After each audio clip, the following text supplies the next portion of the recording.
Hello everybody, welcome back. Even though this is the first time I'm recording anything, and this is the first video I've ever posted, welcome back. Okay, that makes so much sense. My name is Lucky, and this here is DR2C to Canada. I gotta... that is so fucking cringe, I'm sorry. Okay, so this is a new series that I wanna do on this humble little channel of mine.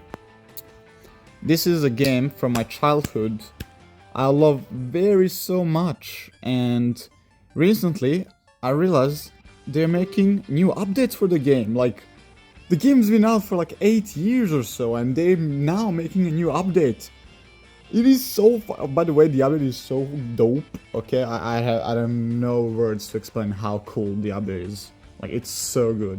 Alright? But I'm hoping by starting a new channel and making videos on my favorite game, one of the favorite games, I will get into the developers pool of playtesters and yeah, free game, free game. I should probably not say this out loud on a YouTube channel. Anyhow, new game, we're gonna start off. I do not want to explain what this game is about because, as you can see, it's gonna be pretty obvious as we start. Catherine hears rumors that Canada is a safe place, free of the threat of zombies. With nothing to gain from waiting around Florida, she decides to brave the death road and travel north. Travel north. North. Yeah, you can see that this is not my first language. Anyways, we're gonna hit the road. I don't want to read any more hints.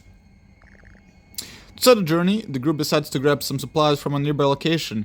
In order to survive the death road, you'll need to hoard as many supplies as you can. You will also need to find ways to train and grow your team. Like always. So yeah, basically, you're in Florida.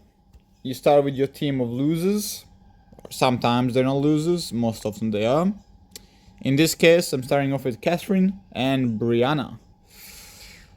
Well, charming. Okay. Alright, they actually do seem decent. I mean, Catherine does, Brianna is meh. Anyways, yeah. Canada.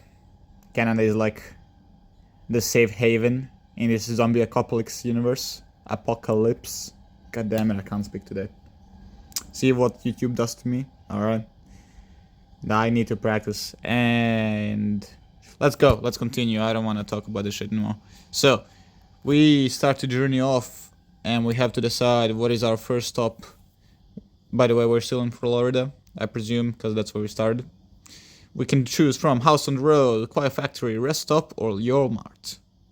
I think that's a knockoff of Walmart, even though I don't live in America. I'm pretty sure I'm right. The group spots an abandoned Walmart off in the distance. It looks like it's been looted, but maybe there's some untouched loot inside. Your zombie forecast is swarm size, mild, aggression, sluggish, and current time near noon. Which means the zombies are gonna do fuck all, and I'll just walk in there and out. Easy stuff, alright. Don't worry, the game's gonna get much harder as I play through this. Basically, we do, I can't show you here, but we do have 15 days of travel by a car, that is. And once you reach the border to the Canada, well, I don't want to spoil anything, you'll see when we get there. The point is, the zombie hordes are gonna get more aggressive as we travel to the Canada. I don't know why, but it seems like they don't like the heat, and when it's freezing outside, they do like to move more. That is some weird logic, but that is how it is. You would assume that living beings or dead beings that are made of living stuff would in fact like when it's warmer and move around when it's warmer, and not the other way around. Like everything when freezed is freezed, it doesn't move, you know, like it's solidified. So, I went on a tangent there. The point is, this game is gonna be hard as fuck. And this is a normal mode, so as a pro gamer myself, I feel confident enough that, you know, it's gonna be easy peasy. Let's go. Easy. Not bad. Some loot. The group finds an empty spot along the road that looks as if... Oh, sorry. I said it wrong. The group finds an empty spot along the road that looks as good for camping as any. The group eats a decent meal. Lost for food. Whoa.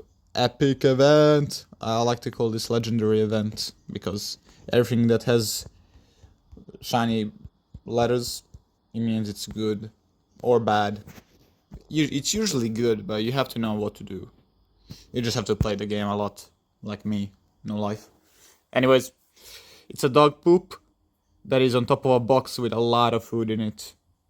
Now, do I make somebody touch that shit, or do I leave it alone? Of course I do. I'm gonna touch the shit, okay? Have someone open it, and it's gonna be Brianna. Sorry, lady, you'll just have to do it. You're not as useful as Catherine. Catherine.